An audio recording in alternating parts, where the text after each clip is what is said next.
Vous asseoir.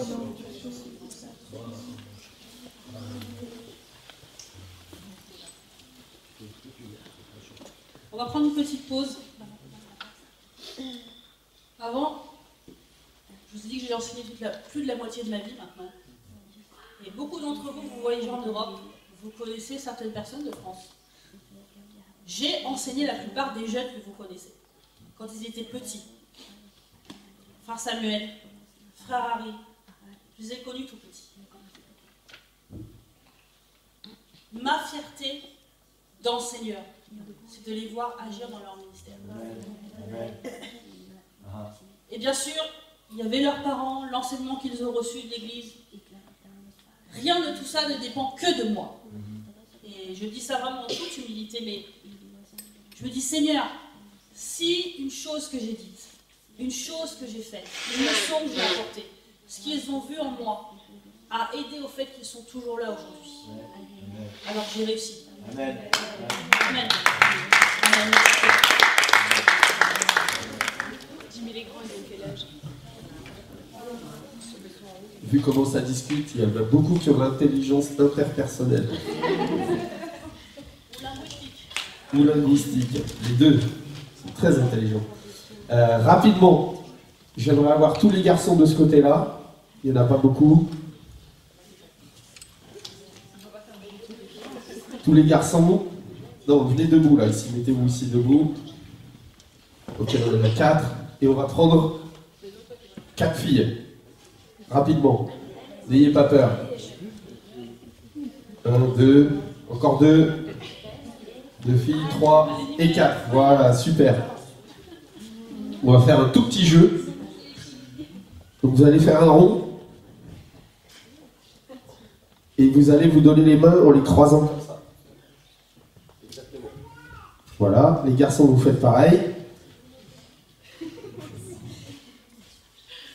Ok. Et le but du jeu, c'est d'arriver à vous retrouver sans lâcher vos mains. Si vous lâchez vos mains, vous avez perdu. D'accord? Vous retrouvez dans le même sens, c'est-à-dire face l'une à l'autre, mais sans avoir les mains croisées. C'est-à-dire avec les mains comme ça. Ok? Vous n'avez pas le droit de lâcher vos mains. D'accord? Donc vous vous tordez comme vous voulez, vous faites ce que vous voulez, mais vous n'avez pas le droit de lâcher vos mains. Vous êtes prêts? Attendez les garçons, attendez. C'est déjà chaud. Hein. 3, 2, 1, c'est parti. Allez les filles! Non. Vous devez être face à face.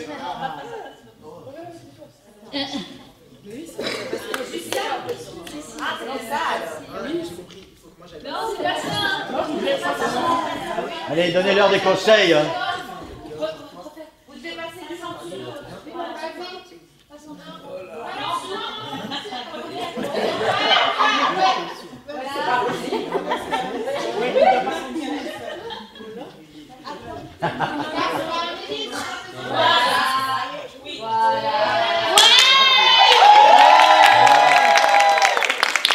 Bravo les filles. Bravo les filles. Vous allez vous asseoir. Vous avez vu des fois quand tout le monde vous dit c'est pas possible, il faut continuer d'y croire. Ok, aujourd'hui je vais vous parler d'une chose assez pratique. Je vais avoir deux parties, une partie vraiment très très théorique et une partie un petit peu plus pratique après. J'aimerais parler sur la discipline. Donc aujourd'hui, alors que j'écoutais Sœur Marion, j'étais en train de penser, je disais mais pourquoi c'est moi qui enseigne ça alors que pendant tant d'années, à Melun, tout le monde l'appelait le commandant. Ouais, c'est vrai, hein. Tout le monde l'appelait le commandant. Attention, voilà le commandant. C'est plus le cas maintenant. Quand je vous parle du mot discipline, à quoi ça vous fait penser? Comportement. Difficile. Règle. Quoi d'autre? Militaire. L'ordre. Obligation. Maîtrise de soi. Soumission. Mais quand vous pensez juste au mot en lui-même, la discipline, est-ce que ça ne vous fait pas penser à quelque chose d'autre? Disciple. Exactement. Mais il faut savoir que ce mot discipline vient du latin disciplina, qui signifie disciple.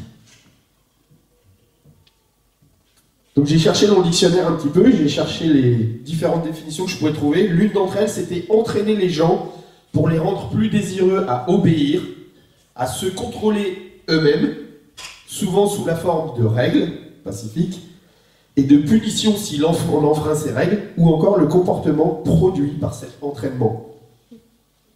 Une autre définition disait c'est la pratique de s'assurer que les gens obéissent pour ne pas causer de problème. Ça, c'est plus militaire. C'est également un processus d'enseigner quel type de comportement est acceptable ou inacceptable. Cela permet aux enfants, parce qu'on s'adresse aujourd'hui aux enfants, de savoir que plus tard, il y aura aussi des règles à respecter dans l'Église, même en tant qu'adulte, ce qui ajoute de l'importance à ce que l'on fait dans nos classes et la manière dont on le fait. Parce que si on ne leur enseigne pas à respecter dès qu'ils sont petits et à être disciplinés, quand ils vont arriver plus tard, aujourd'hui c'est un problème pour vous en tant qu'enseignant, plus tard ça va devenir un problème pour le pasteur ou le responsable de jeunes, entre les deux. Les différents types de discipline. Il y a la discipline personnelle. Ça doit être la première. On ne peut pas se permettre ou prétendre pouvoir discipliner les enfants et les autres si on n'est pas capable de se discipliner soi-même. Et j'ai trouvé une petite astuce qui disait « Apprenez à contrôler chacune de vos tâches ». C'est-à-dire tout ce que vous faites, apprenez à le contrôler. Vous allez commencer à construire votre autodiscipline.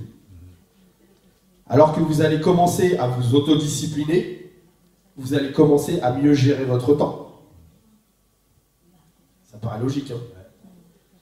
Et alors que l'on va commencer à mieux gérer notre temps, cela va nous donner de la confiance en nous-mêmes. Et quand on commence à prendre confiance en soi-même, alors on est en route vers le succès pour discipliner les autres. Mais aujourd'hui, comme vous en êtes tous déjà là, on va passer direct à la suite. Et on va voir les 3 types d'enseignants. Il y a l'enseignant autoritaire, dans le sens positif. C'est-à-dire, il est autoritaire, mais positivement. Cet enseignant, il a des attentes et des conséquences qui sont clairement définies pour les enfants ou pour les adultes. Mais il montre aussi beaucoup d'affection. Il est ouvert aux solutions qui sont flexibles, collaboratives. Il va discuter quand il a affaire à un problème de comportement. Et c'est bien entendu le mode de discipline le plus efficace avec un enfant. En d'autres termes, et je reviendrai plus tard là-dessus, n'essayez jamais de faire de la discipline avec des enfants si vous ne savez pas comment les aimer ou si vous ne pouvez pas les aimer. Ensuite, il y a l'enseignant autoritaire, mais dans le sens plus péjoratif. Parce qu'il a également des attentes et des conséquences qui sont claires. C'est bien défini. Mais par contre, il montre très peu d'amour aux enfants. Cet enseignant sera capable de dire des choses aux enfants comme « Parce que je suis l'enseignant, c'est moi le chef dans la classe, tu dois le faire, à point c'est tout. » Donc ça peut être dit gentiment comme ça, hein, pas avec une mauvaise intention. Ou alors simplement lui dire « C'est ce que j'ai décidé, donc c'est comme ça que tu vas faire. » C'est bien entendu une forme de discipline pas très efficace. Et enfin, le 3e type d'enseignant, c'est l'enseignant qu'on appelle permissif. Lui, il montre énormément d'affection aux enfants. Ah, il les aime trop. mais tellement trop qu'il ne fait pas du tout de discipline, ou que très peu, ou pas assez. C'est aussi une forme de discipline qui ne fonctionne pas vraiment.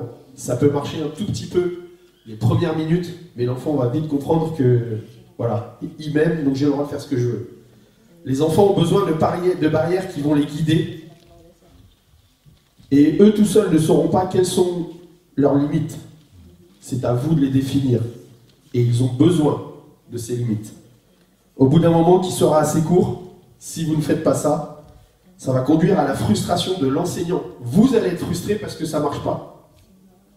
Parce que c'est le soupe dans la classe. Parce que vous n'arrivez pas à faire ce que vous aviez prévu de faire.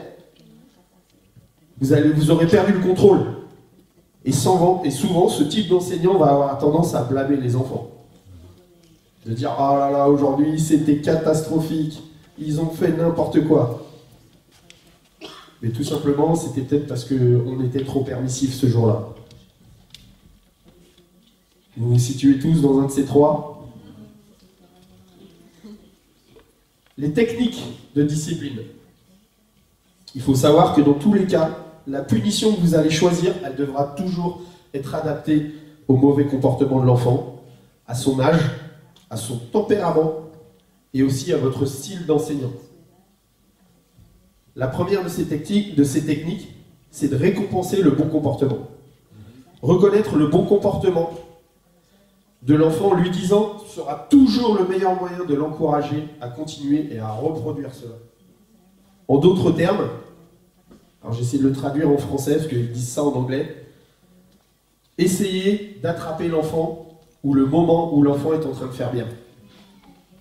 Ça veut dire qu'il faut que vous soyez attentif à ce qu'ils font, à ce qu'ils disent, à comment ils se comportent. Chaque fois qu'il le fera, et aussi insignifiant que cela puisse vous paraître, parce qu'on est adulte. Donc pour eux, c'est peut-être un gros effort, et pour nous, on se dit, ouais, bah, c'est normal, c'est comme ça qu'il doit faire. Oui, mais vous, un jour, vous aviez son âge, et un jour, quelqu'un vous a dit que c'est quoi, ça c'est bien, ou ça c'est pas bien. Donc dites-leur à quel point vous êtes fiers d'eux. Cela va construire également leur confiance en eux, et les pousser à reproduire ce genre de comportement. Dans Ésaïe, chapitre 41 et verset 7, la Bible dit « Le sculpteur encourage le fondeur. Celui qui polit au marteau encourage celui qui frappe sur l'enclume. Et il dit de la soudure, elle est bonne. » Chacun s'encourage. Ok, donc votre responsable vous encouragez les enfants. Vous pouvez également, sans en abuser, leur donner des petites récompenses. Nous, on aime bien donner des petites pièces en chocolat. Pas de l'argent, mais pièces en chocolat. Ils sont contents, ils ont leurs pièces en chocolat, parce qu'ils ont fait quelque chose de bien. Ensuite, on a les conséquences naturelles. Si votre enfant qui fait quelque chose de mal, laissez-lui expérimenter les conséquences de son mauvais comportement. S'il monte là et vous lui dites de ne pas sauter, il monte là, il saute, il tombe sur ses genoux, il a un trou dans son pantalon, il a son genou écorché, pas besoin de le rabâcher quoi que ce soit. Il va savoir qu'il aurait dû écouter. Dans tous les cas, pour cette situation, l'enfant ne pourra pas vous blâmer vous. Donc, il va réfléchir. Conséquences naturelles. Ensuite, il y a la conséquence logique. Cette technique est très similaire à celle des conséquences naturelles, mais elle décrit plus précisément quelles vont être les conséquences de tel ou tel comportement. Et la conséquence est directement liée au comportement. Par exemple, si vous dites à un enfant, n'écris pas sur la table pendant qu'il colorie, parce que si tu colories sur la table, l'activité va s'arrêter. Ça, c'est une conséquence logique. Il va dessiner sur la table, vous l'aurez prévenu, c'est pas naturel ce qui va arriver. Vous l'avez prévenu, c'est logique. Voilà, la classe est terminée pour lui, il ne peut plus dessiner. Supprimer les privilèges. Parfois, il n'y aura pas de conséquences naturelles, pas de conséquences logiques pour un mauvais comportement. Dans ce cas, la conséquence pour un comportement inacceptable sera de supprimer un privilège. Dans nos classes, à la fin de la classe, en plus de s'ils ont fait les choses bien, si toute la classe s'est bien déroulée, systématiquement on leur donne un bonbon. Donc on a un gros seau rempli de bonbons. Cet enfant pourra être privé de bonbons à la fin de la classe. Nous, c'est quelque chose qu'ils aiment bien. Ils mettent leur manteau, ils sont en train d'enfiler le manteau, mais dès qu'on ouvre le seau de bonbons, ils veulent plonger leurs mains dedans. Bien sûr, cette discipline fonctionne beaucoup mieux si elle est en relation avec le comportement et aussi si c'est quelque chose que l'enfant valorise. Si l'enfant n'aime pas les bonbons, n'aime pas le chocolat, et vous lui dites si t'es pas sage, t'auras pas de bonbons, il va vous rire au nez et il va continuer de courir et sauter partout. Et enfin, il y a les temps morts. Les temps morts ne sont efficaces que si vous savez exactement ce que l'enfant a fait de mal, ou si c'est le seul moyen de stopper son mauvais comportement. Donc si vous pouvez, en fonction de votre infrastructure, avoir un endroit dans la classe où les enfants savent que s'ils sont mis à cet endroit-là, c'est parce que c'est un temps mort. Pendant quelques minutes, la classe s'arrête pour eux. Si ça peut être un endroit qui est calme, silencieux, ennuyeux, c'est encore mieux. Mais en aucun cas, ça doit être un endroit risqué ou dangereux. D'accord? Si le meilleur endroit, c'est juste là au coin, ne le mettez pas. Trouvez un autre endroit. Les temps morts fonctionnent habituellement. On va revenir aux intelligences. Habituellement plus avec les enfants qui vivent la séparation d'avec les groupes comme une réelle privation. Si c'est un solitaire, il va être dans le coin, il va réfléchir à tout ce qu'il a envie de réfléchir, intrapersonnel. Il va être bien dans son coin en fait, au final. Donc il faut que ce soit adapté au type d'enfant, on l'a vu tout à l'heure. Dans tous les cas, et ça je l'ai souligné en 3 fois en rouge, peu importe la gravité de la situation ou du mauvais comportement de l'enfant, la punition corporelle est absolument interdite et défendue. Ok? Des fois on aurait envie, je ne vais pas vous mentir, mais dans tous les cas, c'est absolument interdit. Les astuces que l'on peut avoir pour maintenir la discipline. Adaptez votre technique au tempérament de l'enfant. On en a parlé tout à l'heure, de ces fameux garçons. Et on a été 2 années de suite dans un des pays nordiques. Et il y avait un petit garçon, tout le temps. Il ne pouvait pas rester. Je trouve que mon fils, il bouge beaucoup. Ce petit garçon, il avait 5 ans et 6 ans les 2 années où on a été. Il bougeait, mais tout le temps. Tout le temps, tout le temps, tout le temps, tout le temps, tout le temps. Il donnait l'impression qu'il n'écoutait rien. On l'a retrouvé dans la classe avec ses pieds qui étaient ici, comme ça, et sa tête qui pendait de l'autre côté. Et finalement, on s'est rendu compte qu'il a besoin de bouger. Et tant qu'il ne perturbait pas la classe, on a dit aux autres enseignants, laissez-le. La deuxième année où on a été, on a enseigné le jeudi, on a enseigné le vendredi, on a enseigné le samedi, on a enseigné le dimanche. On a fait 4 leçons sur toute l'histoire de Joseph. Sachez que le dimanche, quand on a fait un récapitulatif, c'est le seul garçon, sans moi, c'est le seul garçon avec son petit livre de dinosaures sous le bras, parce que c'est un fan de dinosaures, qui a été capable de nous donner tous les détails de tout ce qu'on avait enseigné pendant 4 jours. C'est le seul, tout seul, il a raconté toute l'histoire. Alors que quelqu'un, n'importe qui serait rentré dans la classe, se serait dit, lui, il n'a rien pigé, il n'a rien écouté, il rentre chez lui, c'est rentré là, c'est sorti là, peut-être même c'est même pas rentré. On doit s'adapter au comportement de l'enfant. Bien entendu, il faut que ça reste correct et qu'il ne perturbe pas la classe. En aucun cas, votre but ne devrait être de vouloir changer l'enfant en quelqu'un qu'il n'est pas. Si j'avais voulu, ou si avec Sœur Marion, on avait voulu que ces petits garçons restent tranquilles pendant 1 heure ou 1h30 ou 1h15 de classe, assis sur sa chaise, sans bouger, les mains sur les genoux, c'est pas ce qu'il est. Ça n'aurait pas fonctionné. On lui aurait fait du mal plutôt qu'autre chose. Et peut-être nous, se serait fait du mal. Parce qu'on serait passé à côté de tout ce qu'on aurait dû faire et on se serait occupé que de lui. Notre but ultime, même, j'ai écrit, devrait qu'il puisse devenir celui que Jésus veut qu'il soit. Si c'est sa manière d'être aujourd'hui, d'apprendre, ben on le laisse faire. Et pour arriver à cela, il faut prier pour être rempli de discernement, de sagesse. Et je répète encore, d'amour. Respectez vos enfants. Si vous montrez du respect à vos enfants, même si vous êtes en train de les discipliner, on le fait avec respect. En principe, le juste retour des choses sera qu'ils vous respecteront en retour. Mais pas seulement ça. Ils auront appris le respect de leurs enseignants. Et comme on a dit tout à l'heure, quand ils vont grandir dans l'église, ils vont respecter leurs responsables de jeunes, ils vont respecter leurs pasteurs, ils vont respecter les autorités qui seront instituées dans l'église. Et si vous vous êtes loupé sur ce point, que vous avez surréagi, parce que vraiment vous n'en pouviez plus peut-être, et que vous lui avez manqué de respect dans une parole, ou vous lui avez peut-être serré le bras trop fort parce que vous l'avez attrapé au vol, excusez-vous.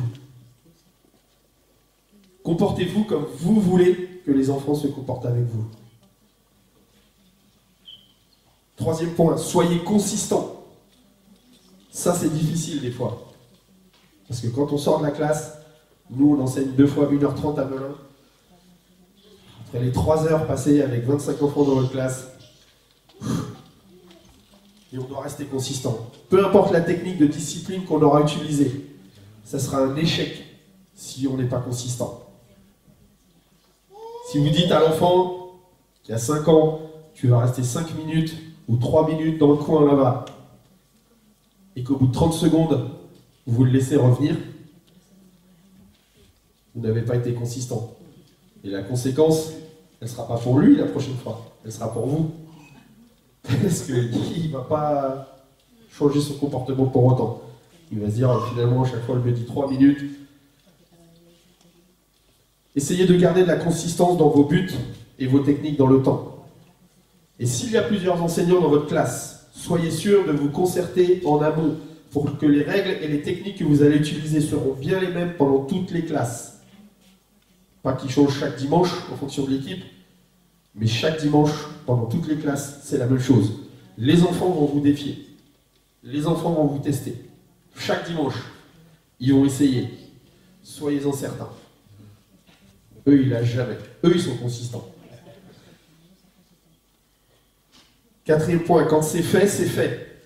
C'est-à-dire qu'après que la conséquence soit terminée, ou que le temps a fait son effet, ne leur demandez pas de venir s'excuser encore et encore pour ce qu'ils ont fait, pour leur mauvais comportement, pour ce qu'ils ont dit de mal. C'est fait, c'est terminé, c'est derrière. Aidez plutôt l'enfant à se reconcentrer sur l'activité commune de la classe et sur la raison pour laquelle il est dans la classe, c'est-à-dire rencontrer Jésus. Les enfants sont très intelligents. J'enseigne et je suis responsable de la classe des 5-6 ans depuis 6 ou 7 ans maintenant. Je peux vous dire que l'évolution, quand je suis arrivé dans cette classe, et ce qu'ils savent et comment ils sont aujourd'hui, la perspicacité qu'ils ont, comme la manière dont ils arrivent à manifester et à parler de leurs opinions, à 5-6 ans, je ne vais pas dire qu'ils sont ados, mais pour certains, presque. J'en ai une cette année, elle a 5 ans, mais quand je vous dis que c'est une ado, vous discutez avec elle comme une ado. Ils sont très intelligents. Cherchez le pourquoi derrière un comportement. Si vous remarquez un début de comportement inapproprié, une partie de la solution se trouve bien souvent dans la question « Pourquoi ça arrive ?» Pourquoi? Sœur Marion a donné l'exemple tout à l'heure, et c'était dans ma classe que c'est arrivé. Un couple de jumeaux. Des jumeaux, un garçon et une fille. Ils sont arrivés dans la classe et j'ai vu que ça n'allait pas trop. Et finalement, quand je leur ai posé la question, je leur ai dit alors, comment ça va, comment ça a été? Et ils m'ont regardé, ils m'ont dit, bah c'est quoi, papa et maman, ce matin, ils ont failli se battre. Ça pouvait expliquer très certainement qu'aujourd'hui, dans la classe, ça allait être un petit peu plus compliqué pour eux. Il est possible que l'enfant soit fâché pour quelque chose. Une situation qui s'est produite à la maison avant de venir dans la classe. Ils se sont fait respecter par leurs parents. Donc ils arrivent, ils bougonnent, ils ne sont pas contents. Ils pensent que c'est injuste. Peut-être que tout ne s'est pas très bien passé dans la semaine à l'école. Un de nos enfants cette année de ma classe est venu me voir et il a demandé à ce que l'on prie pour lui, parce qu'il n'en pouvait plus. Ses copains qui étaient bien avec lui au début de l'année commençaient à se moquer de lui. Et il l'appelait avec des gros mots. Et forcément, ça a changé son comportement. C'était un garçon qui allait avec tout le monde et il était plus en retrait. Parce qu'il pensait qu'il pouvait lui arriver la même chose dans la classe. Donc finalement, on a prié pour lui. Et 15 jours après, quand il est revenu dans la classe, parce qu'il vient tous les 15 jours, il était tout fier de venir me voir et dire « Frère Franck, on a prié, les enfants se moquent plus de moi. Les enfants se moquent plus de moi. » Pourquoi? Pourquoi il avait ce comportement? Si on n'avait pas su pourquoi, on n'aurait jamais prié, et peut-être qu'il aurait continué à subir ce qu'il subissait à l'école. Et on sait comment ça se passe. Ils sont méchants, ils sont durs entre eux. Ces explications n'excusent peut-être pas toujours le mauvais comportement, mais en essayant de comprendre pourquoi, vous allez pouvoir trouver avec l'enfant des moyens pour que cela n'arrive plus. Et bien entendu, comme dans l'exemple que je viens de mentionner, il est bien de prier avec l'enfant à ce sujet. Même si c'est un problème de comportement, on peut lui dire, c'est quoi, on peut prier, que le Seigneur il t'aide à changer ça. C'est compliqué, cette situation elle est compliquée, que tu vis à la maison, que tu vis peut-être à l'école, mais on peut prier ensemble, et le Seigneur Jésus va faire la différence. Et c'est donc à cette fin qu'il est important de prier pour le discernement divin. Parce que parfois les enfants vont peut-être pas vous le dire. On a découvert dans notre église, parce que les gens sont devenus plus grands, des jeunes de notre église qui, quand ils nous ont raconté avec Sœur Marion ce qu'ils vivaient chez eux, ce qu'ils vivaient en dehors, on est tombé par terre. Et quand je vous dis on est tombé par terre, c'est qu'on est tombé par terre. En français on dit on est tombé des nues. Jamais on n'aurait imaginé. Jamais. On doit prier pour le discernement. Dieu peut vous aider ou vous montrer à ressentir leurs besoins, la difficulté au travers de laquelle ils passent.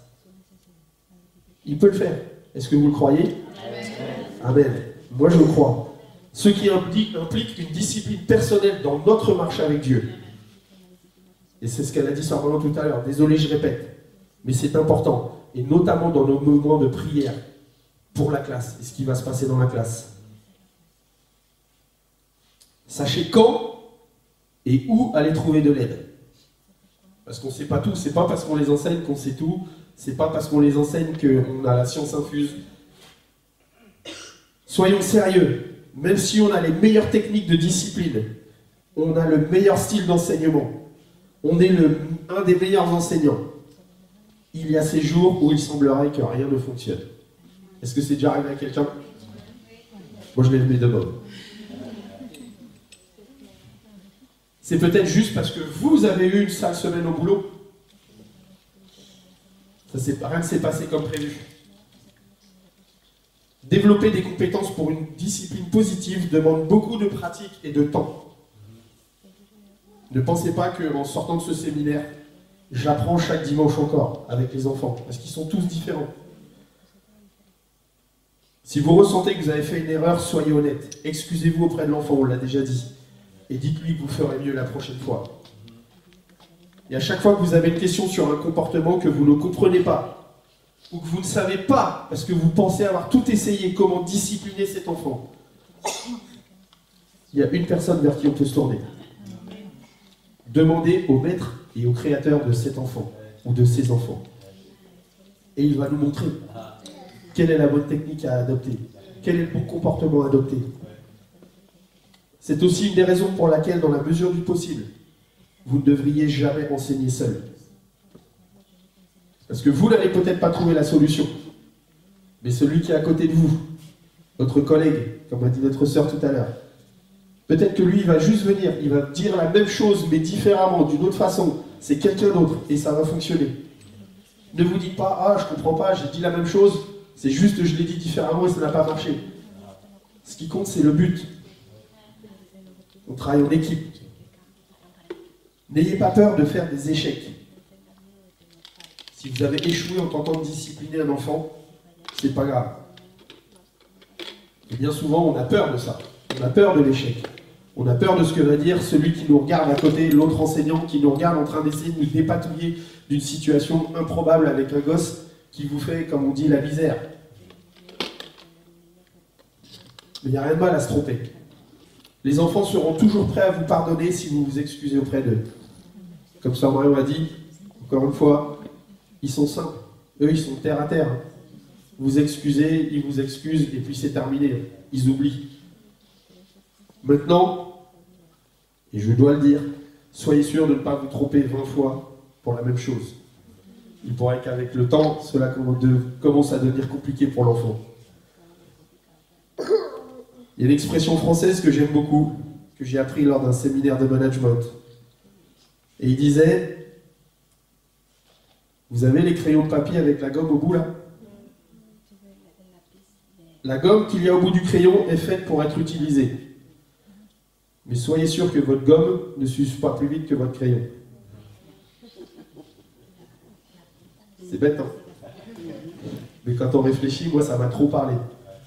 Intelligence visuelle. J'aime bien imaginer les choses. Pourquoi on fait de la discipline? Premièrement, c'est pour créer une atmosphère sécurisante dans la classe. Instaurer des règles va créer une atmosphère sécurisante. Parce que comme on a dit tout à l'heure, les enfants, ils ont besoin de limites, ils ont besoin de barrières. Et à partir du moment où ils ont ces limites et ces barrières, ils vont se sentir en sécurité. Tous les enfants ont besoin de savoir jusqu'où ils peuvent aller, ce qu'ils peuvent et ne peuvent pas faire. Cela n'empêchera peut-être pas certains débordements occasionnels. Ça, c'est sûr et certain. Il ne faut pas imaginer que parce qu'on a instauré des règles de discipline, il n'y a jamais un qui va se passer dans la classe. Ça va se produire. Mais si les règles sont claires, alors on peut discipliner dans le calme et avec amour. On fait de la discipline aussi pour leur développement personnel. En faisant de la discipline dans votre classe, vous allez aider les enfants à développer leur confiance en eux. On l'a vu tout à l'heure, ils vont apprendre à se contrôler eux aussi. Ils ont besoin d'apprendre ça, c'est nouveau pour eux. Ils vont évoluer dans la manière dont ils vont gérer leurs émotions. Ils vont se responsabiliser. Et petit à petit, ils vont commencer, je vous ai parlé de cette petite fille qui est dans ma classe cette année, ils vont commencer à avoir l'audace de donner, de partager leur opinion. Et du coup, pour vous et pour ceux qui sont autour d'eux, il va être agréable, ça va être agréable d'être en leur compagnie. Ça va leur devenir plus facile de se faire des amis. Vous voyez tout le processus, juste parce qu'au départ, on a fait de la discipline avec de l'amour. Et par-dessus toute chose, et je vais revenir dans la deuxième partie là-dessus, le but de la discipline, c'est de leur donner la possibilité de ressentir Dieu. C'est le plus important des points. Si vos enfants sont les plus sages du monde, que vous n'avez jamais rien à leur reprocher, jamais de débordement, jamais de mauvais comportement, vous les aimez de tout votre cœur, ils vous respectent et vous les respectez, et dans l'autre sens. Et la liste, je pourrais l'allonger encore. Mais que vos enfants sortent de votre classe sans avoir eu la chance et l'opportunité de ressentir la présence de Dieu, tout cela n'a servi à rien du tout. Je n'arrivais pas à retrouver la photo. J'ai eu il est resté 2 années supplémentaires dans ma classe un petit garçon qui s'appelle Shérif. Et Shérif, c'est un petit garçon trisomique. Donc, il parle très peu, il dit quelques mots. Les mots qu'il dit toujours, c'est « Jésus dans mon cœur, Jésus, il est mort, il a versé du sang. » Mais j'avais cette photo de Shérif, tous les dimanches. Le seul moment, parce que bien entendu, Shérif, il bouge un petit peu. Alors les autres enfants, au départ, c'était un petit peu déroutant pour eux, parce que lui avait le droit de se lever et bouger. Il avait besoin de ça. Mais il y avait un moment de la classe où Shérif était tout le temps calme. Et qui que ce soit, quel que soit l'enseignant qui était devant les enfants, pendant le moment de l'adoration, Shérif, il venait, peu importe ce qu'il était en train de faire, il savait que c'était le moment de l'adoration.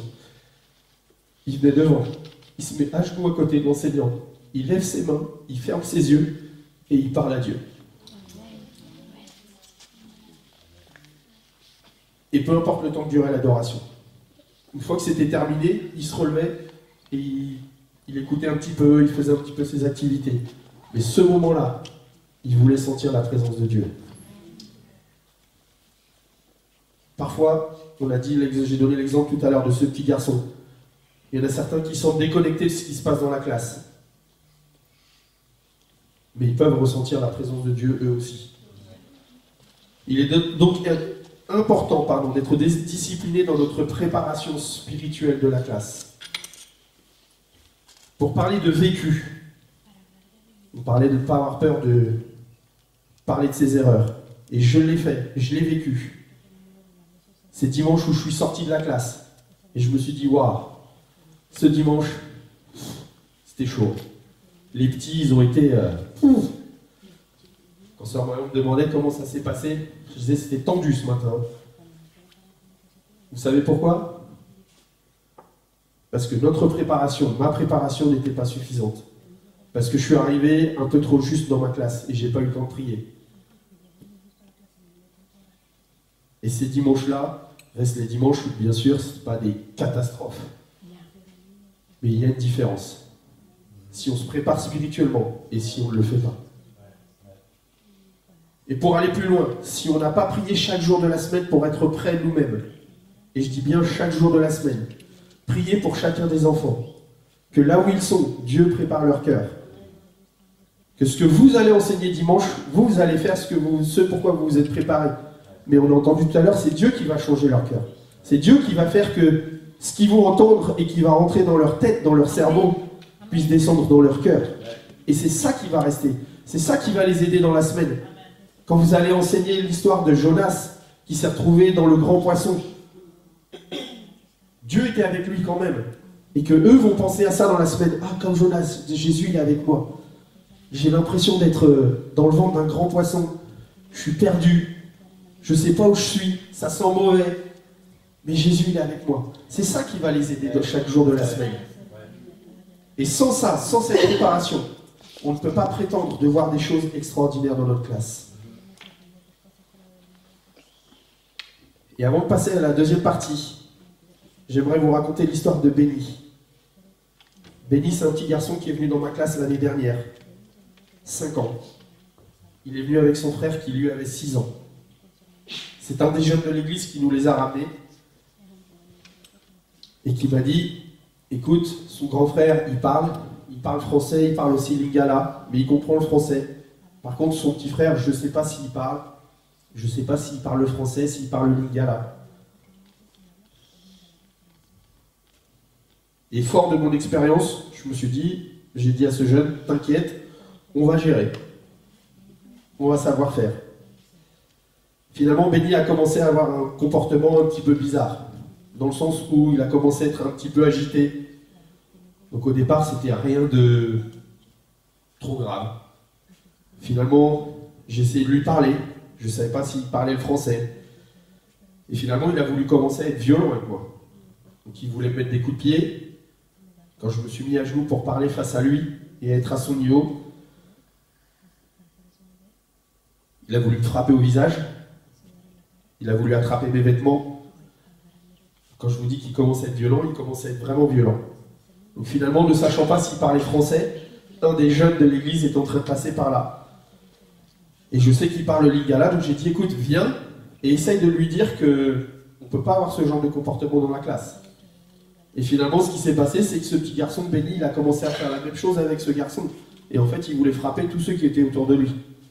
Donc bien entendu, tous les autres enfants qui étaient dans la classe, on est avant la classe, là, je parle, on commençait à regarder ce qui se passait, et ils se sont demandé, qu'est-ce qu'ils vont faire? Qu'est-ce qu'ils vont faire? J'ai l'impression qu'ils ne savent pas trop ce qu'ils vont faire avec ce petit garçon. Donc finalement, Benny, il a commencé à courir partout aussi dans la classe. Il a commencé à shooter dans les jouets des autres enfants. Il a commencé à se jeter dans les murs. Et là, je me suis dit, waouh, en fait, je ne sais pas trop comment je vais faire avec ce garçon. Et finalement, 5 minutes avant la classe, ça ne s'arrêtait pas. Je pensais avoir essayé tous les moyens. Donc j'ai pris Benny dans mes bras. Et j'ai décidé que la classe était finie pour lui. Parce que j'ai dit, moi, je ne peux pas permettre d'avoir ce genre de garçon dans ma classe. Je ne vais pas pouvoir faire ce qu'on a prévu de faire ce matin dans la classe. Parce que s'il commence à me retourner la classe en permanence, ça ne va pas aller. Nous, on enseigne, on a une classe qui est au sous-sol, dans l'église à Melun, pour ceux qui connaissent. Donc finalement, je l'ai pris dans les bras, je suis monté. Mais alors que j'étais en train de remonter, je me suis dit, je suis en train de sortir un enfant de cette classe. Donc quelque part, je suis en train de le priver d'une chance qu'il a de ressentir Dieu dans sa vie. Et le Seigneur m'a inspiré à dire à son papa, qui très certainement savait que ça allait se produire, m'attendait dans le hall d'entrée. Il n'était même pas rentré dans l'église. Et quand il m'a vu, il m'a dit, ça se passe pas bien. Je lui ai dit non. J'ai dit, ça se passe pas bien avec Benny. Je sais pas s'il comprend le français, je sais pas s'il comprend le lingala. On a essayé de lui parler, on a essayé d'être gentil avec lui. Mais il n'y a rien qui fonctionne. Et il commence à avoir un comportement qui est vraiment, vraiment perturbant pour la classe. Je lui dis, mais si vous arrivez en tant que son papa à lui parler, et à ce qu'il devienne un petit peu plus calme, redescendez-le dans la classe. Quelques minutes plus tard, son papa est redescendu, avec lui dans la classe. Il jouait un petit peu au jeu du chat et la souris. Son papa semblait avoir un tout petit peu plus d'autorité sur lui. Sauf que quand il faisait une remarque à Benny, Benny sautait de sa chaise, il courait à l'autre côté de la classe. Donc j'ai expliqué aux enfants, j'ai dit, écoutez, on a Benny, il court un petit peu ce matin, mais nous on va continuer de faire ce qu'on peut faire. Et pour faire l'histoire courte, alors que le moment d'adoration est venu, dans notre classe, on a des règles bien entendu, on a une grosse horloge qui est affichée en permanence, on a 6 règles principales qui sont très simples. Et on a également des t-shirts, orange et rouge. Orange, c'est quand un enfant a un mauvais comportement. On lui a dit 1 fois, 2 fois, 3 fois, il met un t-shirt orange. Et à la fin de la classe, quand le papa ou la maman va venir le chercher, qui voit le t-shirt orange, il dit, bah, c'est pas comme ça que je t'ai habillé ce matin. Et du coup, bah, il va être obligé de dire, bah, moi j'ai rien à dire. C'est l'enfant qui va expliquer, ouais, j'ai pas été très sage ce matin. Mais le t-shirt rouge, c'est au cas où avec le t-shirt orange. Ça marche toujours pas. Le t-shirt rouge, c'est la fin de la classe. Et on vous remonte dans le sanctuaire au service d'accueil. Et ce moment de l'adoration, c'est un moment tellement important dans notre classe, où ils peuvent sentir Dieu. Il n'y a pas de t-shirt orange. Ils le savent, tous les dimanches ils le répètent. Ah, le t-shirt orange c'est un avertissement, le t-shirt rouge c'est la fin de la classe. Mais pendant l'adoration, il n'y a pas de t-shirt orange. Parce que c'est le moment le plus important de la classe. Et alors qu'on a commencé à adorer le Seigneur, c'était un autre enseignant qui était devant. Je suis parti m'asseoir sur leur toute petite chaise. Benny était assis, il était à peu près tranquille depuis une demi-seconde. Donc finalement, je l'ai pris sur mes genoux. Et ma prière a été, Seigneur, je ne sais pas si Benny comprend ce que je vais prier. Je ne sais pas si Benny, il comprend le français, il comprend le lingala. Je ne sais pas ce qui se passe avec lui. Mais si maintenant, Seigneur, tu peux lui faire ressentir ton amour. Et alors que moi, j'avais mes bras autour de lui, je dis, Seigneur, touche-le par ton amour. Fais-lui sentir ta présence. Et maintenant, je ne raconte pas cette histoire parce que c'est moi. Mais alors que Benny bougeait un petit peu, j'avais mes cheveux qui étaient en pagaille, j'avais ma cravate qui s'est retrouvée derrière, j'avais peut-être 1 ou 2 boutons qui s'étaient ouverts, parce que Benny gesticulait dans tous les sens. Mais alors que j'ai fait cette prière, pendant 2-3 minutes, Benny n'a pas bougé. Il a posé sa tête sur mon épaule. Il n'est jamais revenu à l'église après ça. Mais je suis sûr qu'un jour, dans sa vie, il va faire face à une situation où Benny va se souvenir, tu sais quoi ? Il y a un jour où j'étais dans une église. J'étais dans cette classe. J'étais petit. Mais j'ai senti quelque chose dont j'ai besoin là maintenant, face à cette situation. Et c'est ce pourquoi on enseigne dans nos classes chaque dimanche. Quand j'ai parlé avec son papa, finalement, à la fin de la classe, pendant l'activité, son papa m'a expliqué que là-bas, en Afrique, ils étaient en France depuis 3 mois. Il a été attrapé, il était dans la résistance, son papa. Et pour éviter d'être attrapé par la police, il a dû se cacher pendant une quinzaine de jours. Donc finalement, la police, ce qu'ils ont fait, c'est qu'ils ont retrouvé sa famille. Et alors que la police sont venus à plusieurs hommes, chez lui, alors que sa femme était là avec ses enfants, ils ont tabassé Benny jusqu'à ce qu'il soit par terre et qu'il ne puisse plus bouger. Et alors que Benny était par terre, là, et qu'il ne pouvait plus bouger, la seule chose qu'il a vue, c'est sa femme se faire violer par un nombre incalculable de policiers. Et depuis ce jour-là, Benny a perdu l'usage de la parole. On ne sait pas s'il comprend. Il ne parle absolument pas. 0 mot. Rien du tout. La seule chose qu'il fait, c'est qu'il pousse des cris. Il est rejeté de partout. Son papa, il m'a dit, j'ai fait je ne sais combien d'écoles. Partout où j'ai été, on ne veut pas de lui. Il n'y a personne qui est prêt à lui montrer un peu d'amour. Et si ce jour-là, Benny a pu sentir la présence de Dieu dans sa vie, si Benny a pu ressentir quelque chose dans son cœur, un jour ça va revenir. Donc, ce que l'on fait dans nos classes est important. On a dit tout à l'heure, raconter l'histoire de Jonas, c'est super bien. Mais sentir la présence de Dieu dans leur cœur et dans leur vie, c'est ce pourquoi on vient chaque dimanche. Et on ne peut pas venir la fleur au fusil, on ne peut pas venir avec une fleur dans les dents. Parce que ces enfants, aussi petits soient-ils, vivent aujourd'hui des choses en 2019 qu'on ne peut même pas imaginer. Je vous ai dit tout à l'heure, quand on apprend les choses que les enfants vivent dans nos classes, on n'a aucune idée parfois. Et si on n'est pas prêt et on leur donne juste un petit gâteau avec un jus, c'est pas avec ça qu'ils vont s'en sortir dans la vie. Pour pouvoir discipliner efficacement,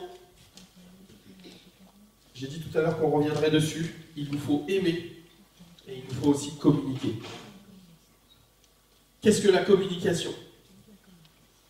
Le dictionnaire dit c'est une action, le fait de communiquer, de transmettre quelque chose, d'être en rapport avec quelqu'un, en général par le biais du langage, et c'est donc un échange verbal. Pour vous les enseignants, pour nous les enseignants, communiquer avec les enfants. Les techniques ne devraient jamais tomber du ciel. Ne devrait pas, ah, on fait face à cette situation, tel comportement, bon, là, ok. Voilà, pas te mettre là-bas, attends. Non, on communique. Tout particulièrement si vous essayez quelque chose de nouveau dans vos règles, dans la discipline. Ça ne doit pas tomber du ciel. Il faut que ça soit prévu, il faut que vous l'ayez communiqué avec vos enfants. Tout comme ils ont besoin d'avoir ces limites, ils ont besoin de connaître ce que vous attendez d'eux. Ils ont besoin de savoir ce que vous voulez qu'ils fassent ou qu'ils ne fassent pas. Pour les enfants qui sont en âge de comprendre, au cours d'une discussion planifiée, jamais à chaud sur le moment. Expliquez votre technique, pourquoi vous l'utilisez. Est-ce que vous espérez que cela produise chez eux? Des enfants encore plus âgés pourraient même vous aider à décider quelles récompenses et conséquences seraient appropriées en fonction des différentes situations. C'est marqué exemple de Clément, donc je suis obligé de dire Clément.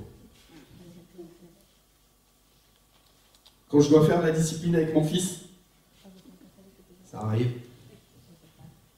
Ce que j'aime bien faire, moi, maintenant qu'il est plus grand, c'est lui demander ce qui s'est passé, pourquoi ça s'est passé, pourquoi il a réagi comme ça, pourquoi il s'est comporté comme ça, et au final, quelles sont les conséquences.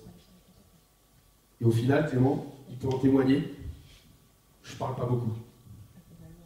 Il sait ce qui s'est passé, il sait pourquoi, il sait comment, et il sait quelles sont les conséquences. Donc en général, il me donne son téléphone, il débranche sa PS4 et il me la donne. Je joue pas, mais c'est pas grave. Ils sont intelligents, ils savent. Donc essayez de les impliquer. Ils vont se sentir... Bien sûr, ça va être dans la discipline, mais ça va les responsabiliser. Les enfants devraient également connaître la hiérarchie dans votre classe, dans le cas où vous avez des équipes avec un responsable. Je répète encore, si vous le faites, et vous leur apprenez à respecter ça, qu'il y a une hiérarchie, au fur et à mesure qu'ils vont grandir et qu'ils vont aller dans les différents ministères de l'Église, ils vont respecter aussi ceux qui sont au-dessus d'eux. Chaque dimanche, nous, notre pasteur, fait le tour de toutes nos classes dans l'Église, dans chaque réunion. Et j'ai dit à mes enseignants, il ne doit pas ressortir sans avoir été reconnu par les enfants. Ça arrive qu'ils viennent et on est encore en train de jouer, parce que les enfants arrivent un petit peu en retard. Parler de l'horloge, nous aussi ils ont toujours du décalage horaire, on ne sait pas pourquoi. Donc rassurez-vous, c'est partout. Mais le pasteur est reconnu. Les enfants, il y a le pasteur. Ils viennent, ils courent vers lui, ils lui font un bisou, ils lui font un hug. Si on est à commencer la classe, on va demander au pasteur, on va dire voilà, le pasteur il est là, on va demander au pasteur de prier pour notre classe. Bien entendu, ils sont là, ils regardent, oh, c'est le pasteur qui va prier. Ces dimanches-là, ils sont super sages. Mais ces différentes autorités, si vous les reconnaissez, lorsque ces enfants vont grandir, ils vont les respecter naturellement. Le deuxième point, c'est qu'il faut communiquer avec votre équipe. Il est très important que toute votre équipe soit sur la même longueur d'onde concernant les règles établies dans la classe. Je l'ai brièvement mentionné tout à l'heure. Vous devez discuter, vous, en tant qu'enseignant, en tant qu'équipe, avant la classe, en début d'année peut-être, et ensuite vous les communiquez avec vos enfants, clairement, et elles devront être scrupuleusement respectées. S'il y a un enseignant qui est un peu plus permissif dans la classe, c'est à lui de s'ajuster à l'enseignant autoritaire qui aime les enfants. Parce que si lui permet tous les dimanches, quand c'est lui qui enseigne, nous on a 2 équipes, on enseigne un dimanche sur 2, et si un dimanche sur 2 ils savent qu'ils peuvent faire un peu tout et n'importe quoi dans la classe, vous le dimanche d'après, vous ramassez tous les pots cassés. Donc il est important de savoir communiquer avec l'équipe. Les enfants vont savoir que vous faites un bloc. Pareil, de la même manière qu'ils comprennent qu'il y a une brèche là, on va se mettre dedans. Si vous êtes une équipe soudée, ils vont savoir que. Quand on a les séminaires de couple ou de parents, on dit toujours, les parents, concertez-vous aussi, parce que les enfants, ils vont aller voir maman. Nous, Clément, c'est un spécialiste. Hein, il allait voir maman, maman était un peu plus dure, moi j'étais le papa cool. Donc je me suis fait avoir un petit peu au départ, puis finalement, je me suis fait reprendre. Il m'a dit non, il faut que tu me suives là, parce que sinon ça ne va pas aller. Communiquez entre vous. Communiquez avec les parents. Il est important de communiquer avec les parents des enfants concernant le comportement éventuel de leurs enfants dans la classe. S'il s'est passé quelque chose, l'enfant ne vous a rien dit. Mais peut-être que les parents vont vous apprendre que quelque chose finalement s'est passé. Parce que eux, ils ont su par le maître ou la maîtresse ou par un copain ou une copine de classe. Et ça va vous aider, vous allez comprendre pourquoi. Le pourquoi derrière le comportement. De la même manière, si les parents ne sont pas du tout au courant non plus, que l'enfant a eu un mauvais comportement, vous allez pouvoir leur mettre la puce à l'oreille et leur dire bah, aujourd'hui c'était vraiment bizarre. D'habitude il est... On continue. D'habitude l'enfant est super calme. Là aujourd'hui, c'était vraiment bizarre. Il répondait, il était fermé. D'habitude il est super ouvert, il discute, il communique. Là il ne voulait pas me parler. Et les enfants, si vous voulez, les parents vont pouvoir investiguer un peu plus dans la semaine. Mais ça peut arriver que si vous communiquez avec eux. Communiquez avec votre responsable école du dimanche dans l'église. Il est important de communiquer avec votre responsable école du dimanche. Parce que lui va peut-être être au courant également de situations familiales que vous ne connaissez pas. Et même si on ne vous explique pas quelle est la situation, mais vous allez pouvoir comprendre que ah, effectivement, voilà, il se passe quelque chose. Donc je comprends pourquoi cet enfant, on va faire plus attention. On va peut-être agir différemment. On va peut-être réagir différemment. Mais ça, c'est encore une fois, ça peut arriver que si on communique. Et enfin, communiquer avec votre pasteur. Dans le cas où vous seriez le seul enseignant, il est très important que vous puissiez communiquer avec votre pasteur. Tout comportement anormal d'un enfant. N'allez pas le voir tous les dimanches pour lui dire que 2 enfants se sont chamaillés. Vous allez lui faire perdre son temps et il a bien d'autres choses à faire. Même si, bien entendu, il va très certainement prendre du temps pour vous conseiller, pour vous aider. Mais vous allez sûrement perdre votre temps et lui faire perdre du sien. Dans tous les cas, votre communication devra être claire, efficace, vraie et dénudée de toute broderie. Vous comprenez ça? C'est-à-dire on ne rajoute pas la situation, on n'amoindrit pas la situation, parce qu'on ne sait pas ce que ça peut donner derrière. Donc, si on amoindrit la situation et que derrière, elle dégénère, bah, vous allez vous dire « Ah, je pensais que c'était rien du tout », mais au final. Donc on communique de façon vraie et dénudée de toute broderie. Et la deuxième chose dont je voudrais parler, c'était l'amour. L'amour, le dictionnaire nous dit que c'est un intérêt, un goût très vif manifesté pour une catégorie de choses, pour une personne à qui on va manifester de l'attention, de la tendresse. Mais il est également dit que c'est un mouvement de dévotion qui porte un être vers une divinité. Le réel amour ne s'inquiète de rien.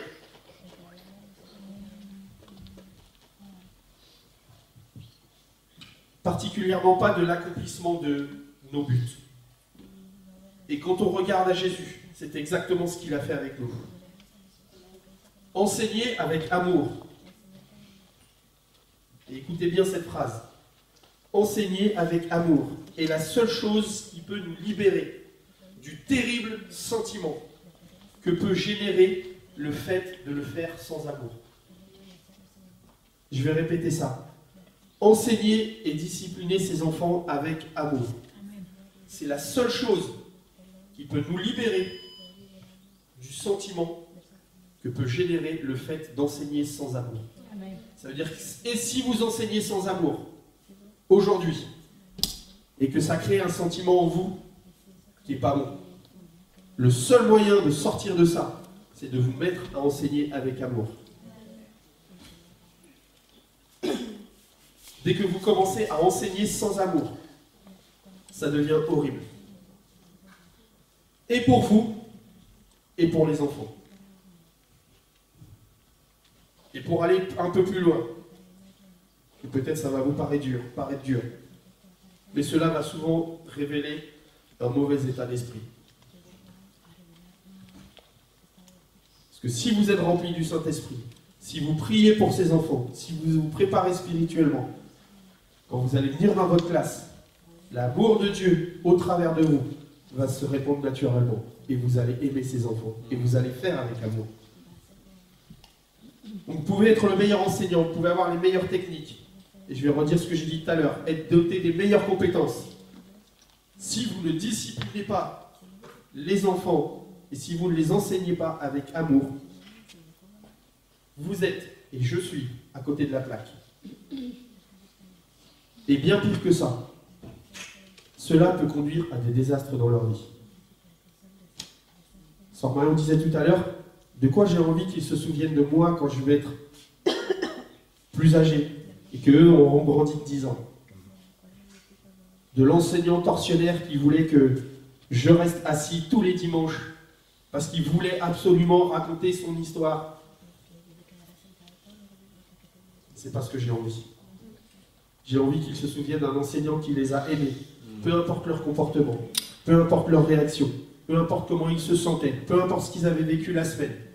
Et que chaque dimanche, alors qu'il venait dans cette classe, cet enseignant m'a donné une possibilité de sentir Jésus dans mon cœur.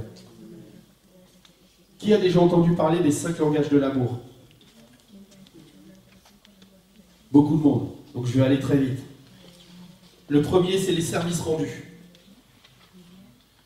Les enfants qui parlent ce langage de l'amour, leur manière à eux de comprendre que vous les aimez, que vous n'êtes pas seulement là pour faire la police, c'est quand ils arrivent dans la classe, vous allez dire, c'est quoi? Viens, je vais t'aider. Vous leur enlevez leur manteau, vous enlevez leur écharpe, vous enlevez leur bonnet, l'hiver, bien sûr, pas l'été. Vous allez l'accrocher pour eux, vous allez les aider. Son lacet, il s'est défait, vous allez vous mettre à genoux, vous allez dire, viens, je vais refaire ton lacet. Des petites choses. Pour les plus grands, quand vous allez travailler avec des jeunes, des ados, peut-être les aider dans leurs devoirs, leur faire leur nœud de cravate. Si c'est leur langage de l'amour, ces petites choses qui paraissent insignifiantes pour vous vont leur parler grandement à eux. Le deuxième langage de l'amour, c'est les cadeaux. Un petit cadeau, aussi infime soit-il, leur dira beaucoup sur la manière dont vous les aimez. On dit souvent c'est l'intention qui compte. Et pour ces enfants, c'est vrai. Nous les adultes, on n'est pas comme ça. Parce qu'on mesure les cadeaux. C'est vrai. C'est vrai ou pas? Et ce sera d'autant plus parlant si vous avez appris à les connaître, si vous avez appris à savoir ce qu'ils aiment, et que vous allez venir avec cette petite chose, et que vous leur offrez ce que vous avez remarqué qu'ils aimaient particulièrement. Ça va signifier le monde pour eux. Les paroles d'affirmation. Dites-leur qu'ils sont bien habillés chaque dimanche quand ils arrivent. Et vous verrez comment ils vont se sentir. Waouh! Tu es beau aujourd'hui. Ils vont se sentir aimés de vous.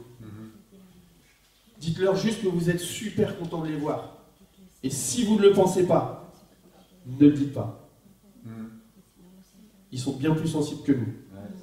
Et ils vont le savoir. Ils vont vite s'en rendre compte. Les moments de qualité. Prenez un moment à part où vous allez ne vous consacrer qu'à eux. Pendant la classe, si c'est possible. Et si le planning vous le permet. Ou en dehors de la classe, si c'est possible. Mais prenez ce moment où vous allez parler juste des choses qui les intéressent. Ça ne va peut-être pas vous intéresser, vous, au plus haut point. Mais ça va signifier encore une fois beaucoup pour eux. Et enfin, le toucher. Certainement le langage de l'amour avec lequel il faut que l'on prenne le plus de précautions possible de nos jours. Mais qu'il nous faut néanmoins montrer. Avec des enfants plus jeunes, il est primordial de se tenir sur le côté quand vous les prenez dans vos bras. Prenez pas les enfants comme ça.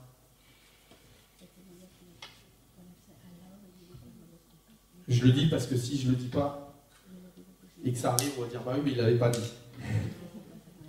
Avec des ados ou des jeunes, une main sur l'épaule va suffire. C'est quoi, je suis content que tu sois là. C'est pas grand-chose. Mais si pour cette personne, son langage de l'amour, c'est le toucher, ça va signifier beaucoup. Garçon avec garçon, fille avec fille, un petit hug sera le bienvenu. Mais si vous faites ça, vous allez les toucher et ils vont se sentir aimés. Parce que ce qu'on veut, c'est qu'ils se sentent aimés dans nos classes. Jean chapitre 13, verset 35 dit « À ceux-ci, tous reconnaîtront que vous êtes mes disciples. » Discipline, disciple, on tourne sur la même chose. Si vous avez de l'amour les uns pour les autres. Bien sûr, nous en tant qu'adultes, mais aussi nous envers ses enfants. 1 Corinthiens 13, 13, maintenant donc ces trois choses demeurent, la foi, l'espérance, la charité. Mais la plus grande de ces choses, la plus grande, c'est la charité. Donc aujourd'hui, on doit comprendre une chose, c'est qu'il est impossible, et à force d'étudier sur ce sujet, je me suis rendu compte que toutes les études que j'ai lues, tous les articles que j'ai lus, tout ce que j'ai pu trouver sur la discipline, on ne peut jamais dissocier la discipline de l'amour sans faire des catastrophes. Si on fait ça, on va créer un déséquilibre qui pourra entraîner des séquelles graves et profondes chez ceux que nous allons enseigner. Et ce n'est pas ce qu'on veut. Notre seul et unique but de faire la discipline devrait être de pouvoir enseigner ces enfants comment être sauvés. Et leur donner une chance dans chacune de nos classes. Chacune. Pas une fois par mois, pas une fois par trimestre. Chacune des classes. On a des classes de 3 et 4 ans chez nous dans notre église. Chaque dimanche, ils ont un moment d'adoration où on leur dit, vous ne pensez à rien d'autre qu'au Seigneur Jésus. Vous parlez au Seigneur Jésus avec vos propres mots. Et ces enfants de 3-4 ans, bien sûr, quand ils arrivent dans la classe, ils ne savent absolument pas quoi dire. Et on a parlé tout à l'heure de comment être des exemples. Si nous, on ne prie pas et on leur dit, bah, on va vous écouter, on va écouter ce que vous allez dire au Seigneur Jésus, nous. Non, montrez-leur, priez. Dites à voix haute ce que vous avez envie de dire au Seigneur. Les premières fois, il faut répéter juste ce que vous voulez dire. Et puis finalement, quand vous allez les entendre prier, j'ai une vidéo dans mon iPad que je pourrais vous montrer tout à l'heure si vous voulez, je ne pourrais pas la montrer là, de 2 petites filles cette année. Comment elles prient et elles adorent le Seigneur de tout leur cœur pendant ce moment d'adoration. Il y a 3 semaines de cela, on était absents avec sœur Marion de l'église. Et j'ai reçu un message de ce qui se passait dans la classe. Les enfants de 5 et 6 ans de notre classe, de ma classe, ont adoré le Seigneur pendant 20 minutes. 20 minutes. On leur donne 5 minutes d'attention, 1 minute par année d'âge, 6 minutes pour les plus anciens, 20 minutes. Petit à petit, ils ont appris comment adorer Dieu. Et ils aiment ce moment. Ils aiment ce moment où ils peuvent parler à Dieu. Ils aiment ce moment où ils peuvent s'adresser à lui. Et ils se sentent, on leur demande chaque dimanche comment vous vous sentez. Et c'est impressionnant de voir ce qu'ils nous disent quand à la fin de ce moment d'adoration, ils vous disent ce qu'ils ont ressenti. Ils mettent des mots. Ils savent qu'il se passe quelque chose. C'est le moment aussi où on leur donne l'opportunité. Ils viennent, ils s'approchent devant. pour recevoir le Saint-Esprit. Parce qu'on leur dit, la présence de Dieu est là, vous êtes en contact, en direct avec Dieu. Dieu, il aime ce moment-là. Et chaque dimanche, il devrait avoir une opportunité.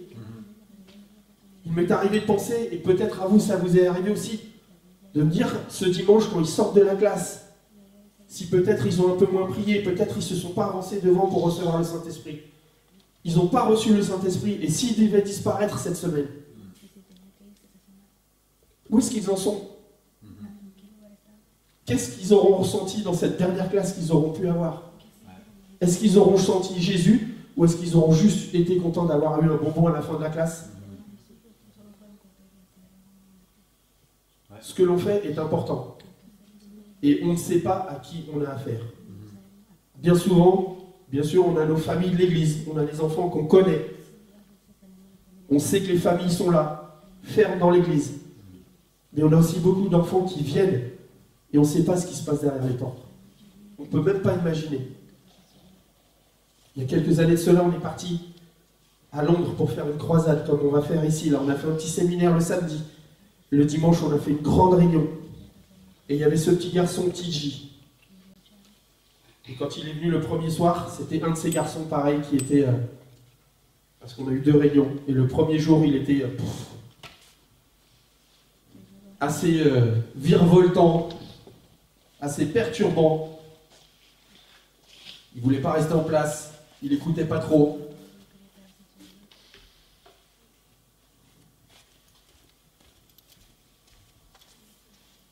Voilà, ça c'est TJ. Donc ça c'est la photo qu'on a prise le dimanche avec Clément.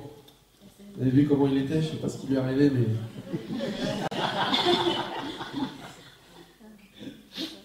Et finalement ce petit garçon, alors qu'on était en train de parler avec la dame qui l'avait ramené, parce qu'il est venu tout seul à l'église, avec cette dame, cette sœur de l'église, ils sont devenus amis avec Clément. Clément il ne parlait pas anglais, TJ ne parlait qu'anglais, mais c'était les meilleurs amis du monde. Je sais pas comment c'est possible ça. Nous on a peur, mais eux ils n'ont pas peur. Et finalement le dimanche, ou c'était le samedi après-midi, le samedi midi, on avait eu une réunion le vendredi, le samedi midi on est partis tous manger au restaurant. TJ voulait être assis à côté de Clément. Ils ont rigolé avant que le repas arrive. Ils ont fabriqué une paille qui faisait 1 km de long, ils buvaient à l'autre bout du restaurant et ils essayaient d'aspirer leur Fanta.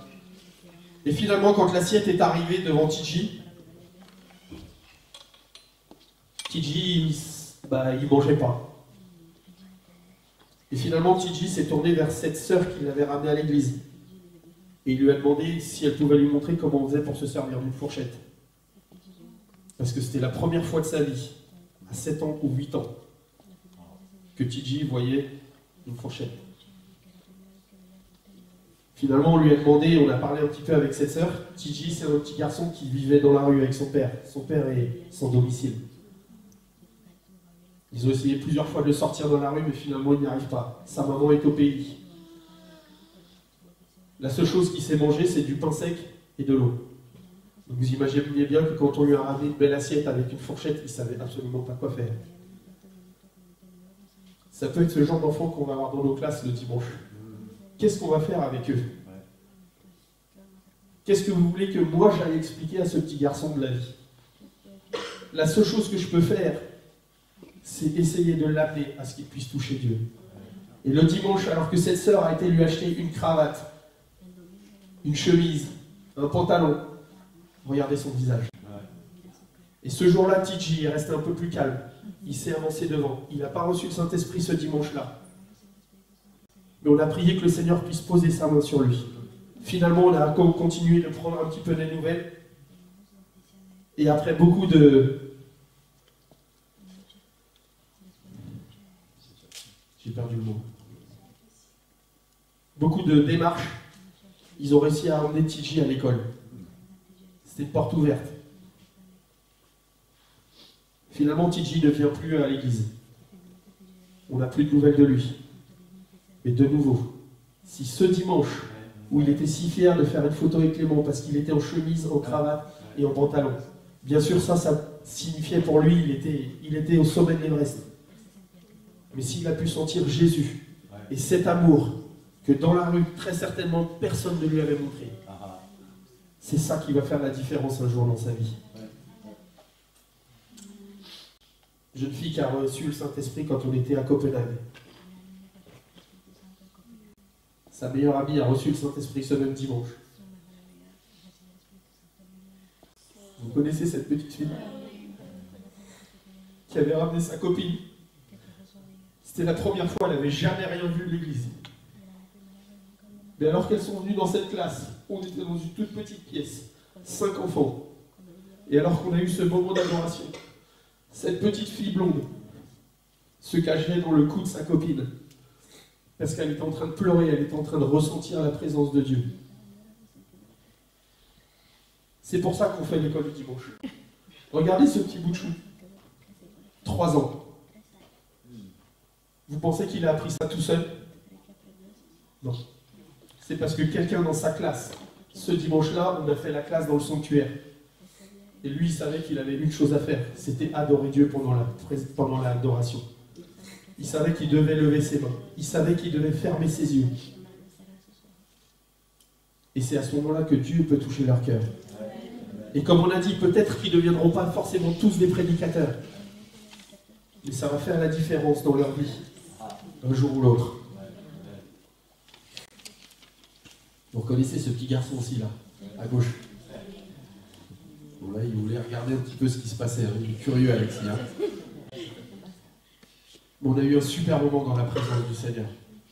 On doit leur donner une chance de ressentir Dieu. Et c'est pour ça qu'on les enseigne. Et c'est pour ça qu'on veut faire de la discipline. Donc ce que j'aimerais qu'on fasse cet après-midi, ou il est encore peut-être ce matin, peu importe, c'est qu'on se lève tous.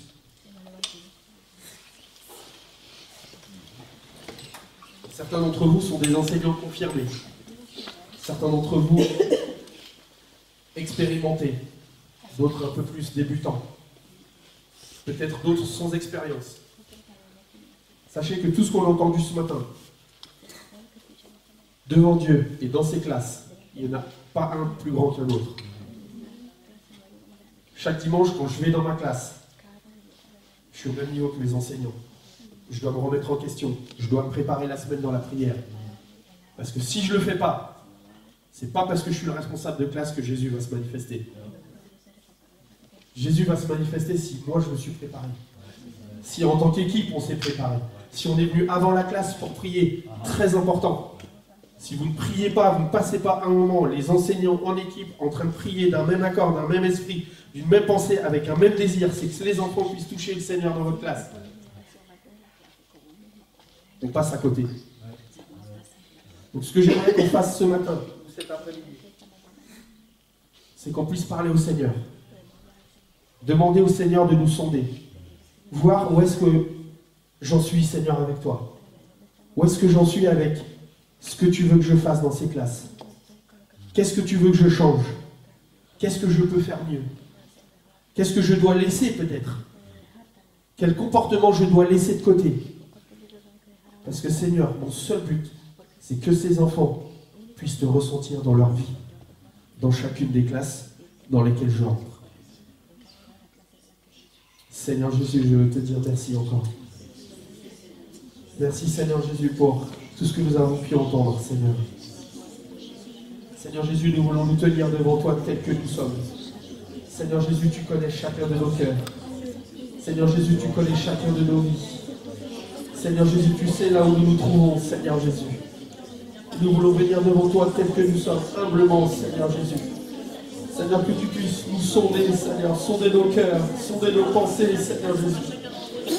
Seigneur Jésus, que tu puisses venir, Seigneur Jésus, nous montrer, Seigneur, ce que nous devons changer, ce que nous devons faire mieux, ce que nous devons abandonner, Seigneur Jésus. Seigneur, notre désir, c'est d'être changé par toi, Seigneur Jésus. D'avancer constamment avec toi, Seigneur Jésus. Seigneur Jésus, nous voulons que tu puisses faire ton œuvre au travers de nous, Seigneur Jésus. Que nous puissions être des instruments, les instruments que tu veux que nous soyons, Seigneur. Entre tes mains dans ces classes, Seigneur Jésus. Avec chacun de ces enfants, Seigneur Jésus, apprends-nous à les aimer, Seigneur. À les aimer comme tu nous as aimés, Seigneur Jésus.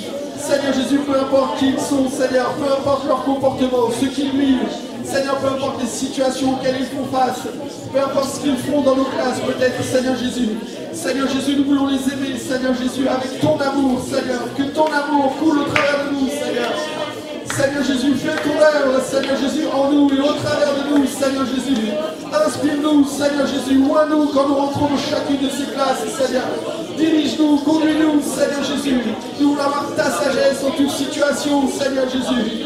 En toutes circonstances, Seigneur Jésus, que ton nom puisse être glorifié, Seigneur. C'est là notre seul désir, Seigneur Jésus. C'est là notre prière encore aujourd'hui, Seigneur. Parle à nos cœurs, Seigneur Jésus, encore aujourd'hui, Seigneur Jésus. Tout gloire sur nos têtes, Seigneur Jésus. Alléluia, alléluia. Merci, Seigneur. Merci, Seigneur Jésus. Merci, Seigneur.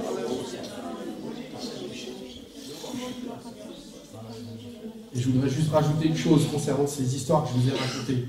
Je le dis à chaque fois. Je ne raconte pas ces histoires juste pour attendrir votre cœur. Je raconte ces histoires juste pour que vous puissiez prendre conscience. Comme ça m'a fait prendre conscience d'à qui nous avons à faire face. À qui nous enseignons. On ne sait jamais. Et il est important qu'on réalise ça. Et comme j'ai commencé à dire juste avant qu'on prie, que vous soyez une aide, que vous soyez un enseignant. Bien sûr, vous savez moins de choses. Peut-être vous savez moins bien faire. Mais votre part est importante. Chacun d'entre vous est important. Ce qu'on a entendu ce matin, c'est valable dans nos familles aussi. En tant que parents. Ça peut peut-être vous aider. Avec vos enfants, les enfants qui sont dans votre entourage. Les jeunes dans votre église, que vous côtoyez peut-être. Et parfois vous dites, ah, celui-là, qu'est-ce qu'il nous fait encore? Pourquoi? Donc c'est important. Et c'est vraiment, quand j'ai eu à cœur de faire cette leçon sur la discipline, ça s'est très vite tourné vers ce côté, pourquoi on le fait? Ce qu'on fait est hyper important. C'est question de vie ou de mort. Je vous ai dit, si cet enfant vient disparaître dans la semaine, où est-ce qu'il en sera? Est-ce que moi, je lui aurais donné une possibilité de sentir Jésus? De s'engager avec lui? De prendre un engagement? Après, Dieu seul est juge. Mais qu'est-ce que moi, j'aurais fait? Est-ce que moi, j'ai fait tout ce qu'il était dans ma possibilité de faire pour que ça puisse arriver? Seigneur, vous bénisse en Dieu.